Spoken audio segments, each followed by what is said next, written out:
Good morning, friends. Welcome back to my channel BPSC Byte. This is day 7 और हम यहाँ पे तीन चीज डिस्कस करेंगे। एक है एक्ट ऑफ 1833, एक है एक्ट ऑन 1833, फिर 1909 और फिर राइट टू इंफॉर्मेशन। ये हम लोग तीन टॉपिक आज डिस्कस करेंगे। जैसे कि मैंने पहले ही डिस्कस कर चुकी हूँ 1935 एक्ट को, तो उसी के कंटिन्यूएशन में मैं बता रही थी कि क्योंकि 1858 आ चुका है, फिर 1891 आ चुका है, तो अब आने की प्रोबेबिलिटी है 1833। ठीक है, या तो फिर उसके बाद 1919 या 1909 या फिर 1935 एक्ट का एनालिसिस आ सकता है, जो कि एक स्टैटिक क्वेश्चन बोल लीजिए, जो कि है आपका। ठीक है, तो 1833 एक्ट आपको पता है कि ये चार्टर एक्ट का सीरीज में था और सेकंड लास्ट था। लास्ट तो आई थिंक 1853 में आया था। एंड इस समय ना जो ब्रिटिशर्स थे अपने पावर को पूरे सेंट्रलाइज कर चुके थे। ठीक है, और मद्रास और बॉम्बे जो था ना, मियरली उनको ना सारे लेजिस्लेटिव पावर से डिप्राइव कर दिया गया था। एंड ईस्ट इंडिया कंपनी को भी उन्होंने मियरली एक कमर्शियल बॉडी बना दिया था, एडमिनिस्ट्रेटिव बॉडी बना दिया गया था। ठीक है, तो इस पीस मतलब ये एक्ट को हम लोग सेंट हेलेना एक्ट भी कहते हैं। मतलब कभी कभी कंफ्यूज करने के लिए शायद एग्जामिनर ऐसा ना पूछे कि 1833 एक्ट क्या है, वो पूछ दे कि सेंट हेलेना एक्ट के बारे में लिखे। ठीक है, राइट शॉर्ट नोट्स ऑन या सेंट हेलेना एक्ट या कुछ डिस्कस ऐसे करके कुछ पूछ सकता है। तो आपको ये ध्यान में होना चाहिए कि 1833 act is also known as the Saint Helena act. ठीक है, फिर उसके बाद इसको इंट्रोडक्शन कैसे करेंगे, तो इसका जब टू पेजर ही आएगा, ऑब्वियसली शॉर्ट आंसर्स में है, तो आपको इंट्रोडक्शन, फिर उसके बाद फीचर्स, लिमिटेशन, पहले सिग्निफिकेंस आएगा, फिर लिमिटेशन आएगा और फिर कंक्लूजन आएगा। ये आपका फ्रेमवर्क होगा। हमेशा से बोलती हूँ कि जब भी कोई आंसर लिखो उससे पहले अपना फ्रेमवर्क 30 सेकेंड्स या 15 सेकेंड्स में अपना फ्रेमवर्क तैयार करो, क्योंकि कंटेंट तो आपके पास होगा ही। अगर नहीं भी है तो आप धीरे धीरे वो डेवलप कर लो कि ब्रॉडर एस्पेक्ट कैसे लिखना है, अगर किस टॉपिक का है। जैसे कि मैं अभी ये स्टैटिक वगैरह कंप्लीट कराऊंगी, फिर मैं पॉलिटी लाइन से डील करूंगी, फिर मैं इकोनॉमी लाइन से डील करूंगी, तो उसमें ना कुछ मोटी मोटी बातें होती हैं जो कि आप हर जगह हर चीज को पॉइंट पे लिख सकते हैं। जैसे मैंने आपको पढ़ाया था पहले कि फाइनेंशियल इंक्लूजन है, तो financial inclusion is a broader aspect. उसी के अंदर सेल्फ हेल्प ग्रुप आ जाएगा, उसी के अंदर आपका फाइनेंशियल लिटरेसी आ जाएगा, फाइनेंशियल ये आ जाएगा। ठीक है, या फिर वो डे एनआरएलएम की बात किए थे, दीनदयाल अंत्योदय, ये नेशनल रूरल लाइवलीहुड मिशन जो था, वो आ जाएगा। तो क्या है कि उसके जो पॉइंटर्स है ना, उसमें आराम से आ जा सकते हैं। बस उस क्वेश्चन स्पेसिफिक के कुछ डेटा वगैरह याद भी नहीं है, जेनरिक पॉइंट आप लिख के आ जाओगे तो आपको बिलो एवरेज मार्क्स तो नहीं मिलेगी, एवरेज मार्क्स से मिलेगी। ठीक है, तो चलिए डिस्कस करते हैं ये question. It was a major piece of British legislation, it was significant reform that marked, sorry ये मार्क्ड होगा, marked watershed movement in the British India. एक और चीज है, मैं ये मेरे हैंड रिटन नोट्स है, तो प्लीज बेयर विथ मी, आपको समझ में आ जाएगा अगर आप क्लासेस के साथ इसे देखेंगे तो। In the British India administration aim to consolidate and streamline governance of British territory in India, reshaping the administrative legal framework. ठीक है, आपको पता है कि पहले गवर्नर जनरल विलियम बेंटिक बने थे और यहाँ पे कंपनी का कोई मोटिव नहीं था, बस और बस सेंट्रलाइज करना था पावर एक आदमी के अंदर, that is governor general of India. ठीक है, फीचर्स क्या था, the company 20 year lease was extended and company monopoly of the trade T was lifted. Actually क्या था, कंपनी का पहले मोनोपोली था बाकी सारे ट्रेडर, तो जैसे जैसे चार्टर एक्ट पास हुआ तो सिर्फ टी एंड ओपीएम के लिए था, फिर टी के लिए हटाए, तो इस केस में ना टी पे भी जो था ना मोनोपोली, वो भी हटा दिया गया। फिर उसके बाद पहले क्या था ना कि इमिग्रेशन, इमिग्रेशन दो वर्ड होते हैं। एक इमिग्रेशन होते हैं जो आके बसना होता है, और एक एमिग्रेशन होते हैं जो कंट्री को छोड़ते हैं। तो ये इमिग्रेशन है, तो ये क्या अलाउ किए कि यूरोपियन है जो ब्रिटिशर्स है वो आके इंडिया में बस सकते हैं। तो इससे क्या हुआ कि paved the way for extensive European colonisation, वो वहां से आके यहाँ पे आ सकते हैं इंडिया में और रह सकते हैं, एंड प्रॉपर्टी भी यहाँ पे परचेज कर सकते हैं। तीसरा है chartered act of 1833 centralise the administrative power by establishing single governing body, that is governor general of India. मैं बोली कि अगर आप लक्ष्मीकांत पढ़ोगे तो ये कहेगा कि it is the epitome of centralisation, यहाँ पे पीक हुआ था centralisation of power of British India. ठीक है, तो अब गवर्नर जनरल ऑफ इंडिया का तो गवर्निंग काउंसिल बना दिया गया, तो उसके पास क्या क्या पावर था। पहली बात तो उसके पास डायरेक्ट कंपनी का सिविल प्लस मिलिट्री अफेयर्स का कंट्रोल था। दूसरा है बंगाल, मद्रास एंड बॉम्बे में were made subordinate to the governor general, and all the revenues and expenditure के ऊपर कंट्रोल किसका था, गवर्नर जनरल का था। ठीक है, तो दीज आर द फीचर्स। फिर law expert was appointed to the governor, governor general council. I think 1835 में मैकुले, लॉर्ड मैकुले के अंदर ना ये लॉ कमीशन फॉर्म हुआ था, जहां तक मुझे याद है, ठीक है। फिर company prohibited discrimination against Indian religion caste base, मतलब ये ना सिर्फ फर्जियापा है कि बस वो लिख दिए कि हाँ डिस्क्रिमिनेशन नहीं करेंगे तुम्हारे रिलीजियस लेस कास्ट पे, और अल्टीमेटली उनके कुछ प्रोविजन थे कि स्लेवरी वगैरह जो विच कल्मिनेटेड इनटू 1843 में तुम्हारा स्लेवरी एक्ट एबॉलिश हुआ। इसके कुछ प्रोविजंस थे जो कि हेल्प किया कुछ सोशल अपलिफ्टमेंट के लिए। तो सिग्निफिकेंस क्या है? पहली बात तो end the trade monopoly allowing free trade and competition, मतलब कि कंपनी का मोनोपोली तो हटा दिया गया। Elevated governor general of Bengal to governor general of India. आप बताइए कि गवर्नर जनरल ऑफ बंगाल कौन थे? पहले वारेन हेस्टिंग थे, अब वो गवर्नर जनरल को नेम चेंज करके गवर्नर जनरल ऑफ इंडिया बना दिया गया, जो कि हमारे थे William Benedict. Codified law resulted in formation of law commission by lord Macaulay in 1835, क्योंकि लॉ को कोडिफाई करना इन्होंने स्टार्ट किया, क्योंकि पहले ऐसे कुछ प्रॉपर लॉ नहीं था जो कि डायरेक्ट करे कि हाँ अगर कुछ केसेस हुआ तो इसे कैसे डील करेंगे। तो कहीं ना कहीं जो अभी हमारा लॉ सिस्टम है उसका जो जनक है ये कहीं ना कहीं लॉ कमीशन 1835 का है, ठीक है। सोशल एडमिनिस्ट्रेटिव रिफॉर्म में वही है, डिस्क्रिमिनेशन एंड स्लेवरी इन्होंने एबॉलिश किया। तो कुछ पॉजिटिव है कुछ नेगेटिव है। लिमिटेशन क्या है? Over centralisation, concentration of power in governor general, and इससे ना बहुत ही गवर्नेंस इशू हुए थे, ठीक है। Lack of representation of Madras and Bombay in central legislative council, तो इससे क्या हुआ ना, लोकल गवर्नमेंट और सेंट्रल गवर्नमेंट में ना एक डिस्कनेक्ट, एक गैप, एक चास्म क्रिएट हो गया, जिससे कि लोगों में एलिनेशन बढ़ने लगा। क्योंकि आप खुद देखो ना, अगर कुछ ज्यादा सेंट्रलाइज हो जाए और पावर बढ़ने लगे तो उससे ये चीजें लाजमी है कि ये होंगी। Limited impact on Indian participation, ठीक है। जैसे कि अभी भी ना बहुत सारे इंडियंस लोग काउंसिल में नहीं, आप देखोगे कि 1909 में जाके हमें सत्येंद्र प्रसाद सिन्हा जो थे वो हमारे काउंसिल में, वाइसरॉय के काउंसिल में ऐड हुए। पहले नॉन ऑफिशियल मेंबर्स ऐड हुए थे, बट जाके अगर वाइसरॉय काउंसिल में 1909 में हुए थे तो इंडिया का रिप्रेजेंटेशन नहीं था। गवर्नमेंट सर्विसेज में भी इंडियन को प्रेफरेंस नहीं दिया जाता था, यूरोपियन को प्रेफरेंस दिया जाता था। So these were the limitation of 1833 chartered act, ठीक है।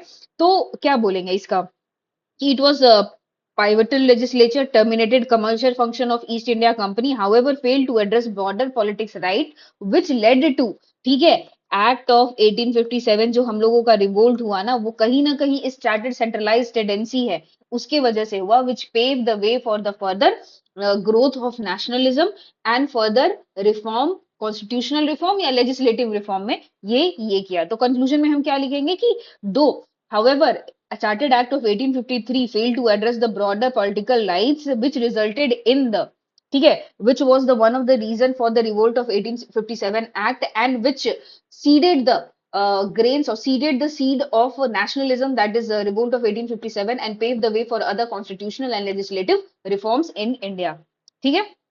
अब आते हैं 1909 एक्ट, ठीक है। इसे मॉर्ले मिंटो रिफॉर्म भी है। एक जनरल ये है, आप ये लिखना मत, बट ये इंफॉर्मेशन के लिए, जो मॉर्ले है ना वो सेक्रेटरी ऑफ द स्टेट है, जो पहला नाम आता है वो सेक्रेटरी ऑफ द स्टेट है, एंड मिंटो जो है वो वाइसरॉय ऑफ इंडिया। तो पहले सेक्रेटरी ऑफ द स्टेट होते हैं एंड वाइसरॉय ऑफ इंडिया, ये दो थे, ठीक है। तो these reform were designated to meet the growing demand of Indian participation in governance while maintaining British law. आपको मालूम होगा कि 1906 या 5 में कलकत्ता सेशन होता है, जहां पे दादा भाई नौरोजी, आई थिंक 6 था, जहां पे दादा भाई नौरोजी बोलते हैं कि हमें डोमिनियन स्टेटस चाहिए, ठीक है। वहां पे सेल्फ रूल की बात की गई थी पहले, तो कहीं ना कहीं, और फिर उसके बाद पार्टीशन ऑफ बंगाल था। अगर बैकग्राउंड में देखो तो 1885 में आईएनसी फॉर्म हो गई थी। वो कहीं ना कहीं ग्राउंड पे पॉलिटिकल राइट्स पे कॉन्स्टिट्यूशनल मीन से पॉलिटिकल अवेयरनेस फैलाने की कोशिश कर रहे थे। Partition of Bengal also culminated, जैसे कि लोगों में ये भावना आ गई कि अरे ये तो डिवाइड करे, तो कहीं ना कहीं लोग एक साथ आए हैं। तो होता है ना कि मतलब डाइवर्ट करने के लिए या कुछ ऐसे ही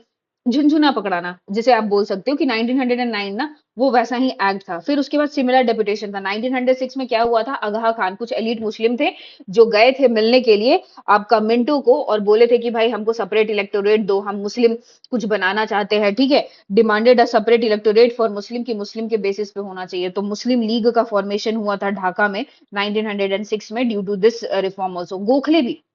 गोखले भी आईएनसी के मेंबर थे, तो वो गए थे आपका आईएनसी का डिमांड, लंदन गए थे, वहां पे गए थे डिमांड करने की self governing system similar to, ये वही डोमिनियन स्टेटस की बात कर रहे थे, कंप्लीट इंडिपेंडेंस की बात नहीं की गई थी, ठीक। कंप्लीट इंडिपेंडेंस की बात आई थिंक 1928 में की गई थी, ठीक है। तो secretary of the state John Morley, तो देखो मुस्लिम वाले जो फैक्शन थे वो मिंटो को मिले थे, एंड इधर आईएनसी वाले फैक्शन मॉले को मिले थे, ठीक है। Heightening of political activity, surge in nationalist sentiment, स्वदेशी मूवमेंट चल रहा था वहां पे, लोग बंगाल में और स्पेसिफिकली इस एरिया में काफी ज्यादा इम्पैक्ट था इस पार्टीशन ऑफ बंगाल का। तो कहीं ना कहीं ये बैकग्राउंड सेट करता है 1909। सो गवर्नमेंट ने एक्ट ऑफ 1909 लाया। तो अब उसके प्रोविजन क्या है?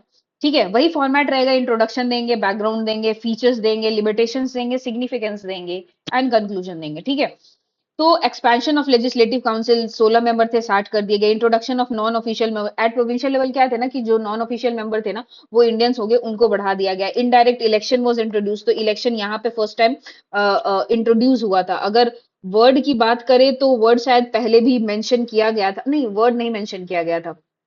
ठीक है, तो अगर पहली बार इलेक्शन आया था तो 1909 में आया था। Elected members were elected, electoral college prepare किया, प्रोविंशियल वाले लोग सेंट्रल को चुनेंगे। एक्सपेंशन ऑफ द पावर है, डेलिब्रेटिव पावर दे दिया गया काउंसिल को कि हाँ भाई तुम कुछ डेलिब्रेट कर सकते हो, क्वेश्चन पूछ सकते हो। Move resolution to the special part, मतलब कुछ स्पेशल पार्ट होगा ना बजट का, उसमें आप रेजोल्यूशन पास कर सकते हैं। 1909 में Satyendra Prasad Sinha was joint viceroy executive council as a law member. ये बहुत ही वाटरशेड मूवमेंट था हमारे इंडियन के पार्टिसिपेशन में। सेपरेट इलेक्टोरेट इसे ही कहा जाता है। ये एक father of communal, Morley Minto को बोला जाता है कि फादर ऑफ कम्युनल कम्युनलिज्म। ठीक है, लीगलाइज कम्युनलिज्म। तो मुस्लिम का क्या किया गया, ओनली मुस्लिम विल वोट, और कुछ कुछ प्रेफरेंस दिया गया था। जैसे क्या है ना कि जो वोट देने का इलेक्शन का जो था, तो वहां पे जो वोट देंगे उनका कुछ इनकम क्वालिफिकेशन था, तो मुस्लिम लोगों के लिए वो कम रखा गया था। तो these were the major features. अब सिग्निफिकेंस क्या है? रिप्रेजेंटेशन बढ़ा, 16 से 60 हुआ। Foundation of parliamentary form of the system, कहीं ना कहीं ये parliamentary form of the system का एक फाउंडेशन ले करता है। ठीक है, it increase the new wave of nationalism and more politically conscious. अब देखो कि अब लोगों को समझ में आने लगा था, चाहे मुस्लिम हो चाहे हिंदू हो, वो कहीं ना कहीं समझने लगे थे कि we should get some political right.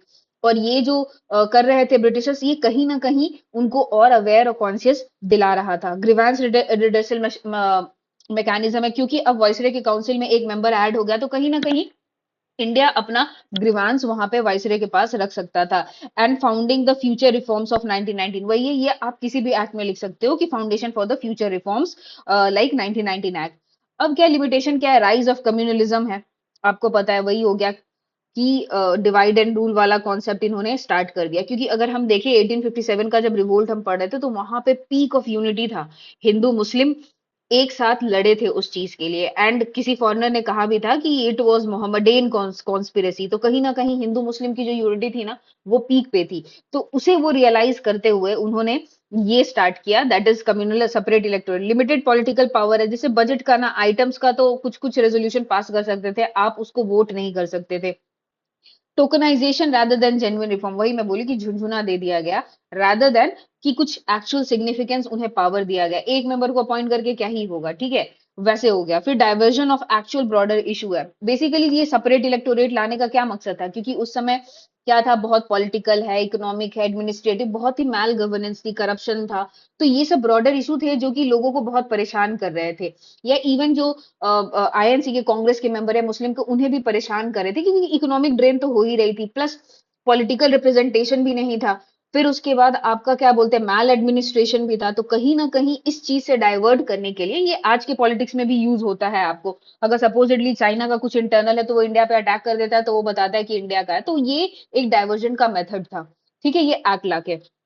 And lastly divide and rule का पॉलिसी उन्होंने अडॉप्ट किया। तो इसके कंक्लूजन में हम क्या लिखेंगे कि मतलब ये तो ऐसे सेपरेट इलेक्टोरेट जो था, this form pave the way for the future है। दिस मतलब दिस सीडेड द, मतलब क्या बोलते हैं, दिस एक्ट सीडेड द मतलब divide of Hindu and Muslim, मतलब फाइनल डेथ नेल था ये तुम्हारा हिंदू एंड मुस्लिम के डिवीजन के लिए। ठीक है, जो कि ब्रिटिशर्स चले गए, जिसका बर्ड हम आज भी सहते हैं। लेकिन कहीं ना कहीं ये भी रियलाइज हुआ इस एक्ट के थ्रू कि हमारे जो पॉलिटिकल लीडर थे वो इंटेंशन कहीं ना कहीं समझ गए थे ब्रिटिशर्स का। तो आप इसे कंक्लूजन में ऐसे लिख सकते हो। अब आते हैं राइट टू इन्फॉर्मेशन। ये जीएस 1 में आने के चांसेस कम है, ये जीएस 2 का पेपर है। ये करंट अफेयर्स में है। करंट अफेयर्स में इसलिए है क्योंकि ये 2005 में right to information act pass हुई थी। ठीक है, और ये 20th एनिवर्सरी मनाई जा रही है इसकी, ये 20 साल इसके हो गए हैं। तो कहीं ना कहीं information is antidote for corruption. अगर सब चीज ट्रांसपेरेंट वे में होता है तो वो कहीं ना कहीं करप्शन को हटाता है। If you talk about right to information is enshrined under article 19 1A of Indian Constitution and got its legal backing by Right to Information Act 2005। तो कहीं ना कहीं ये स्टैट्यूटरी बॉडी है। ठीक है, इसे RTI has been called the fifth pillar of the democracy and second ARC says that it is master to the key of the governance. ये दो चीज तो आप जरूर लिखना जब RTI आएगा. RTI that is right to information is fifth pillar of democracy and as rightly said, ये conclusion में भी आप लिख सकते हो, ठीक है. As rightly said by the second ARC, right to information is master key to the governance. ठीक है, तो पहली बात तो ये सिग्निफिकेंस है. ये जो मैंने सर्कल में दिखाया ना, सिग्निफिकेंस है. क्या सिग्निफिकेंस है राइट टू इंफॉर्मेशन का? Limits the abuse of discretion है. अगर किसी से कोई क्वेश्चन ही नहीं करेगा तो वो जब पावरफुल आदमी है, पावर पे बैठा है, तो वो तो करप्शन करेगा. उसके पास डिस्क्रिशन है, वो कुछ भी करेगा जो ब्रिटिशर्स कर रहे थे अभी. ठीक है, तो it limits the abuse of discretion of power, protect civil liberties. ठीक है, bring awareness about laws and policy. अगर आपको जानना है, या ऐसे बीपीएससी में भी देख लो कि आपको जानना है कि भाई आप आरटीआई के थ्रू अपना पेपर मंगवा सकते हो, तो ये कहीं ना कहीं ट्रांसपेरेंसी को एनहांस करता है. एनकरेज पीपल पार्टिसिपेट करते हैं. कुछ कुछ पॉलिसीज होती है जो खुद ही गवर्नमेंट ला देती है और बोलती है कि आप इस पे व्यूज दीजिए, तो वो कहीं ना कहीं राइट टू इंफॉर्मेशन का ही वो एक इम्प्लीकेशन है जो बोला जा सकता है. Allow constructive criticism and government policy. आपको पता है ईआईए एक अमेंडमेंट आई थी 2020 में, तो उसका बहुत उसे डाला गया था पब्लिक रेफरल के लिए, तो उसकी इतनी ज्यादा ये हुई थी, बुराई हुई थी कि उसे वापस लेना पड़ा. वो फिर से कभी वो आया ही नहीं एक्ट. ठीक है, तो this is the power of RTI and this constructive constructive criticism का. ठीक है, bring more individual institution accountability. Obviously जब ट्रांसपेरेंसी आएगी तो अकाउंटेबिलिटी आएगी. कहीं ना कहीं it exposes corruption also. Right to information, जैसे आदर्श हाउसिंग सोसाइटी है, 2G स्कैम है. ठीक है, 2G स्कैम है, ये कुछ कुछ स्कैम है जो आरटीआई के थ्रू अनर्दन हुए हैं. ठीक है, effective in implementing policies, welfare policy like MG NREGA and all. कहीं ना कहीं जब एक पॉलिसी लाती है गवर्नमेंट और उसको थ्रो ओपन करती है राइट टू इन्फॉर्मेशन, तो एक आदमी जाके पूछ सकता है कि हाँ भाई आप ये XYZ पॉलिसी लाए हो, इसमें क्या अचीव किए हो. ठीक है, ये क्या है. ठीक है, तो आप स्पेसिफिकली पूछ सकते हो राइट टू इन्फॉर्मेशन में कि आपने क्या क्या अचीव किया है. बट इसका हिस्टोरिकल इवोल्यूशन देखो तो कहां से होता है. बेसिकली अगर देखा जाए तो right to information find articulation as a human right under the universal declaration of human rights. और कहीं ना कहीं इसी को सेटिस्फाई करता है ये people PUCL versus UI further elevated the status of human right necessary for making governance transparent. लेकिन एक्चुअल जो आता है इंडिया में इसका banking state of UP versus Raj Narayan case in 1975 where citizen right to know arises from the fundamental speech 1901A के तहत, जिसको बोला गया था. तो इसी से कहीं ना कहीं जो मेजर जजमेंट है that is Narayan versus state of UP versus Raj Narayan case, PUCL versus UI, ये दो केस आप जब आरटीआई आएगा तो जरूर लिखना. ठीक है, की प्रोविजन क्या है आपको मोटा मोटी बता दूं कि दो इंस्टीट्यूशन है, एक CIC है सेंट्रल इंफॉर्मेशन कमीशन है और एक SIC है जो कि आपका स्टेट इंफॉर्मेशन कमीशन है. ये आरटीआई एक्ट 2005 से फॉर्म हुई है. तो क्या है ना, पब्लिक इंफॉर्मेशन ऑफिसर होते हैं हर ऑफिस में. ठीक है, फिर वो क्या करते हैं, उनसे इन्फॉर्मेशन डिमांड किया जाता है तो उन्हें 30 डेज में इन्फॉर्मेशन देना होता है. अगर लाइफ और लिबर्टी से रिलेटेड 48 आवर्स में देना होता है. ठीक है, अगर आप इससे नहीं सेटिस्फाइड है तो फिर एपेलेट के पास आप जाते हैं. फिर एपेलेट से भी सेटिस्फाइड नहीं है तब आप SIC या CIC के पास जाते हैं. ठीक है, तो every citizen which is public fund, जो पब्लिक इंस्टीट्यूशन है वो आरटीआई के अंदर कवर्ड है. ठीक है, सुओ मोटो डिस्क्लोजर करना होता है. Section 4 of the RTI act states that they should disclose the information, मतलब प्रोएक्टिवली या suo motu. 3 tier enforcing right है पब्लिक ऑन, मैंने बता दिया इन्फॉर्मेशन ऑफ 30 डेज में फर्स्ट एपेलेट, फिर 30 डेज के अंदर स्टेट इन्फॉर्मेशन कमीशन और सेंट्रल इन्फॉर्मेशन कमीशन की बात करते हैं. फिर एक है सेक्शन 8 जहां पे बोला जाता है certain exemption on the basis of security, sovereignty, breach of privilege of parliamentary and IPR जो है इंडियन पार्लियामेंट्री जो है आपका, इसको रिफॉर्म करता है. कोई कोई चीजें है ना जो बोलता है कि नहीं भाई ये सेक्शन 8 अंडर के अंदर फॉल करती है कि मेरी सॉवरेनिटी इंटीग्रिटी को एनहांस करेगी या पार्लियामेंट के फंक्शनिंग में कुछ वो बाधा डालेगी या उसके लिए इंपॉर्टेंट है तो उसलिए इसे हम डिस्क्लोज नहीं कर सकते. ठीक है, तो ये सेक्शन 8 आप एक जरूर याद रख लेना, that is the crucial section. तो अभी तक हम क्या क्या पढ़े कि आरटीआई जो है सेकंड ARC बोलता है इट इज अ मास्टर की for the governance, fifth pillar of the democracy article 19(1)(a. ठीक है, फिर उसके बाद state of UP versus Rajnarayan, PUCL versus UI and universal human declaration. तो ये चीजें आपकी एकदम की पॉइंट्स टिप्स पे होने चाहिए, जब भी आंसर आए तो ये आप लिख देना. अब थोड़े से इसके प्रोविजन देख लेते हैं कि ये एक्ट के अंदर क्या लिखा है. पॉलिटिकल अपॉइंटमेंट कैसे होता है. There should be 1 chief information commissioner and 10 information commissioner appointed by president on recommendation of prime minister leader of single largest party, मतलब ये पता है जब कोई लीडर ऑफ ऑपोजिशन नहीं था तब इसे चेंज करके ये करना पड़ा था सिंगल लार्जेस्ट पार्टी के लिए, ठीक है, लेकिन ऐसे लीडर ऑफ ऑपोजिशन है and union cabinet minister appointed by the prime minister, ठीक है।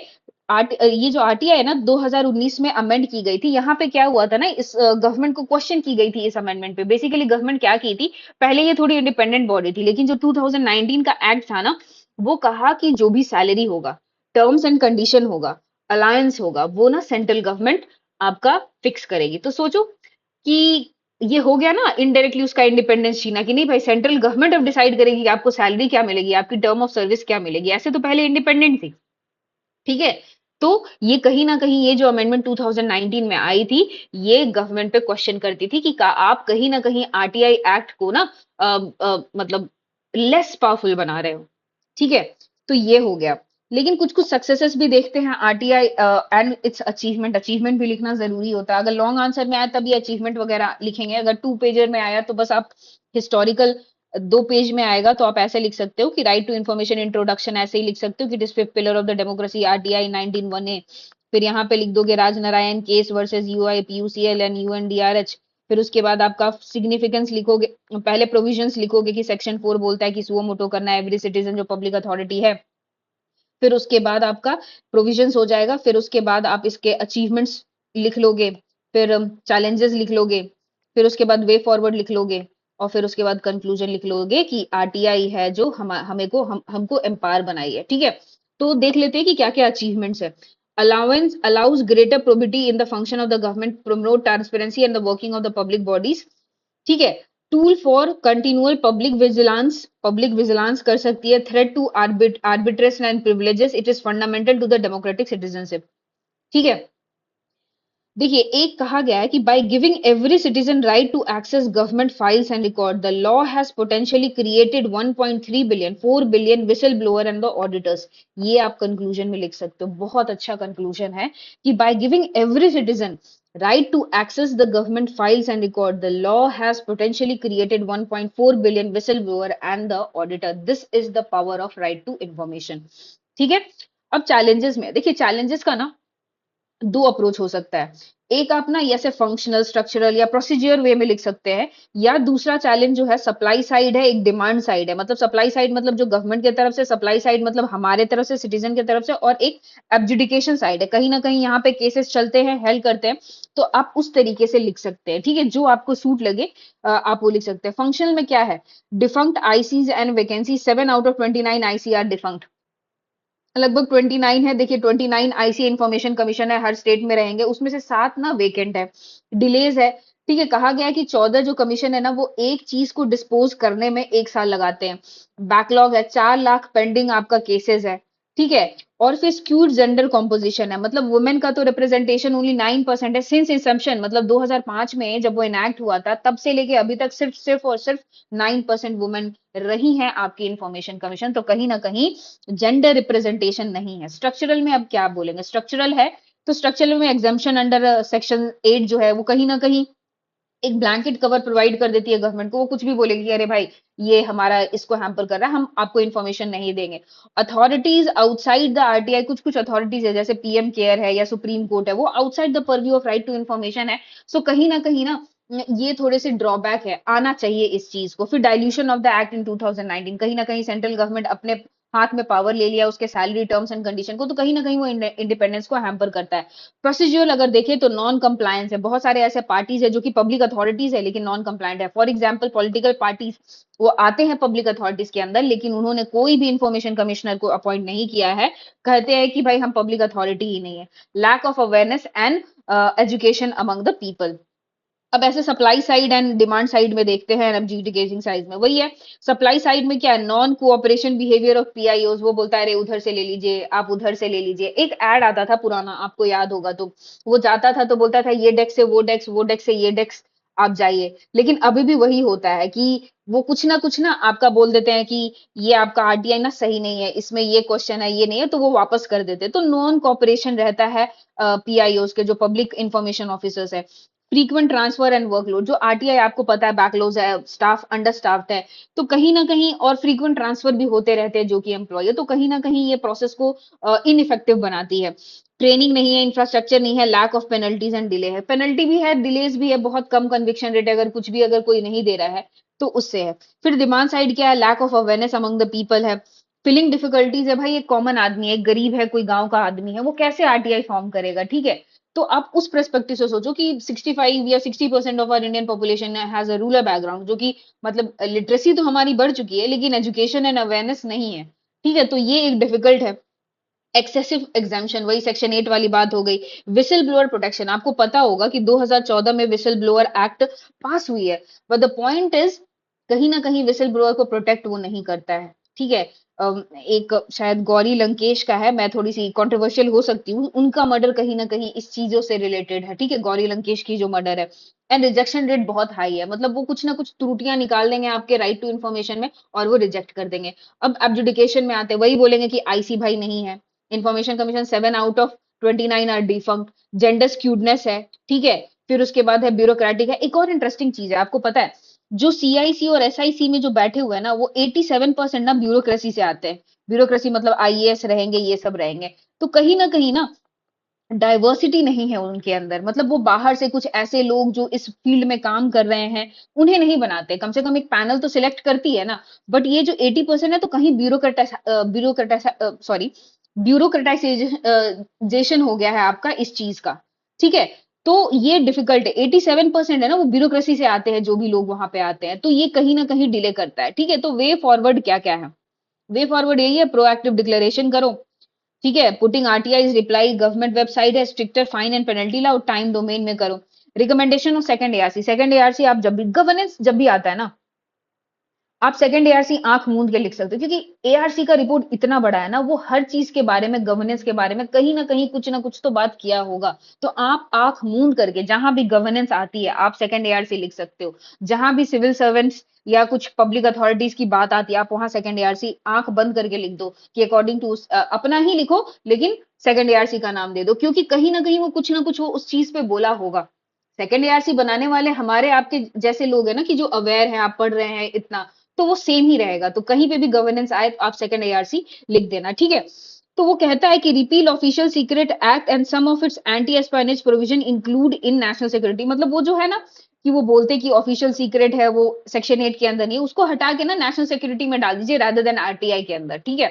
फिर उसके बाद है oath of security administer replace by oath of transparency, मतलब ये सिर्फ वर्बियाज है, आप ये देख लो। Decrease the monopoly CIG instead of cabinet, अगर आपको पता हो तो पीएम है, लीडर ऑफ ऑपोजिशन है और एक कैबिनेट मिनिस्टर है, तो कहते हैं कि थोड़ा सा और इंडिपेंडेंट बनाने के लिए ना सीजेआई को अपॉइंट कर दो, लेकिन ये ईसीआई में भी तो उन्होंने सीजेआई को हटा दिया है, खैर ठीक है।